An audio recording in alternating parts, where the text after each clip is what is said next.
자, 지금부터 저와 함께 1927년으로 시간여행을 한번 떠나보시죠. 바로 과학이 인간의 성이라는 미지의 영역에 처음으로 진지한 질문을 던지기 시작했던 바로 그 시절입니다. 오늘 우리는 해블록 앨리스의 아주 획기적인 책 성심리학 연구를 통해서 인간의 섹슈얼리티에 대한 과학적인 대화가 대체 어떻게 시작되었는지 한번 들여다보려고 합니다. 이런 질문으로 한번 시작해 볼게요.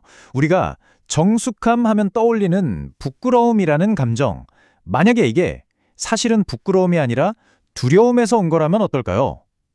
우리가 당연하게 여겼던 통념을 완전히 뒤집는 질문이죠. 이 질문 하나만으로도 세상을 보는 관점이 완전히 달라지지 않을까요? 그래서 첫 번째 주제는 바로 정숙함의 역설입니다. 앨리스는 이 정숙함이라는 게 절대적인 도덕 같은 게 아니라 아주 복잡한 문화적 신호라고 봤거든요. 그게 대체 무슨 의미인지 한번 같이 파헤쳐 보겠습니다. 이 인용구 정말 흥미롭지 않나요? 나체나 노출에 대해서 우리와는 개념 자체가 완전히 다른 문화를 보여주는데요. 심지어 몸의 일부를 가리는 장식품 같은 걸 사람들 앞에서 아무렇지도 않게 벗어서 물건이랑 바꿨다는 거예요.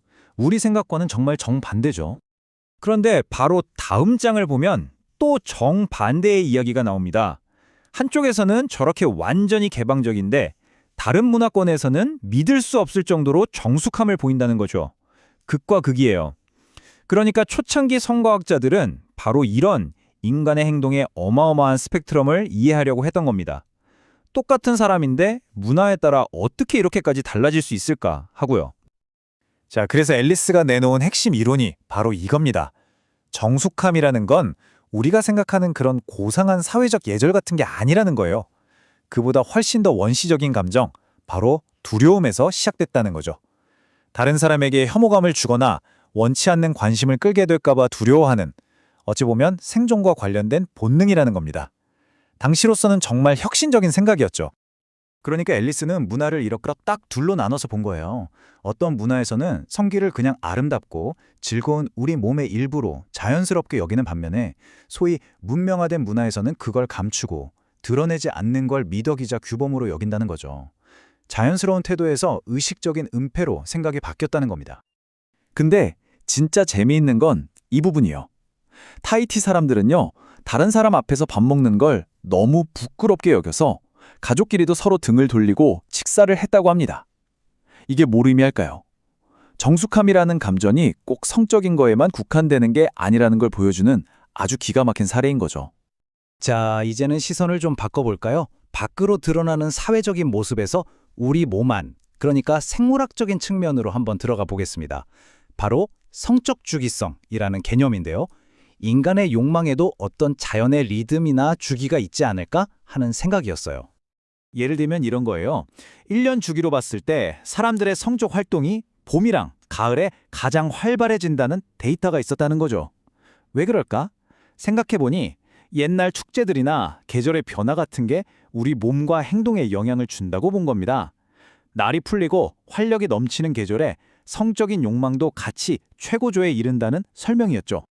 그런데 여기서 정말 깜짝 놀랄 만한 이야기가 나옵니다. 바로 남성에게도 월간 성주기가 있을 수 있다는 건데요. 지금 생각하면 좀 갸우뚱하게 되죠? 마치 여성의 생리주기처럼 남성에게도 한 달을 주기로 성적인 리듬이 반복될 수 있다는 아주 도발적인 질문을 던진 겁니다. 이 표를 보시면 당시 학자들이 이 주장을 뒷받침하려고 정말 온갖 데이터를 다 끌어모았다는 걸 알 수 있어요. 임신율이 봄, 가을에 높다거나 성범죄율도 그렇고 심지어는 아이들이 여름에 가장 쑥쑥 큰다는 데이터까지 가져와서 이걸 전부 인간의 계절적 리듬과 연결시키려고 했던 거죠.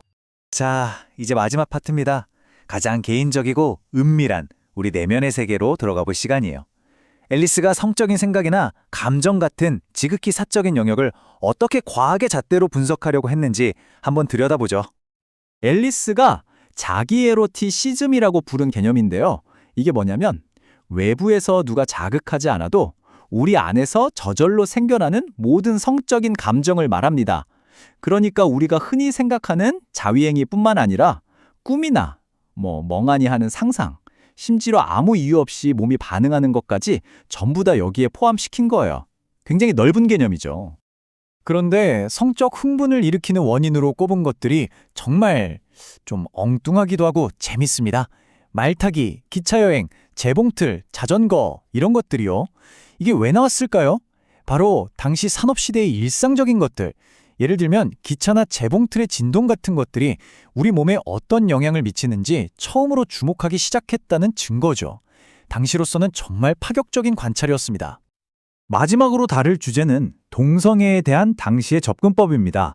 앨리스는 이걸 범죄나 죄로 본 게 아니라 과학적으로 연구해야 할 대상으로 봤다는 점이 중요해요. 물론 당시 용어로는 성적 전도나 선천적 비정상 같은 표현을 썼지만 핵심은 도덕적인 비난이 아니라 과학적인 관찰의 대상으로 삼았다는 그 자체에 있습니다. 이 글을 한번 보세요. 이건 당시 연구에 참여했던 한 사람의 실제 목소리입니다. 이런 기록 덕분에 성적 전도라는 딱딱한 용어가 그냥 이론이 아니라 한 사람의 진짜 삶의 경험으로 다가오죠. 정말 생생하지 않나요? 추상적인 개념에 인간의 얼굴을 부여한 겁니다. 자, 그럼 이제 100년이라는 시간이 흐른 지금 이 초창기 연구들이 우리에게 뭘 남겼는지 한번 정리해 보겠습니다. 핵심만 딱 짚어보자면 이렇습니다.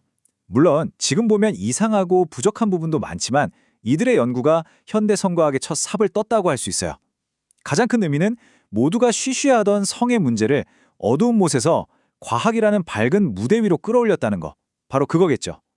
마지막으로 이 질문을 여러분께 던지면서 오늘 이야기를 마칠까 합니다.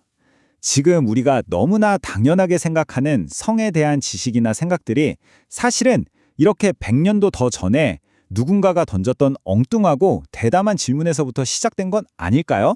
한 번쯤 생각해보는 계기가 되었으면 좋겠습니다.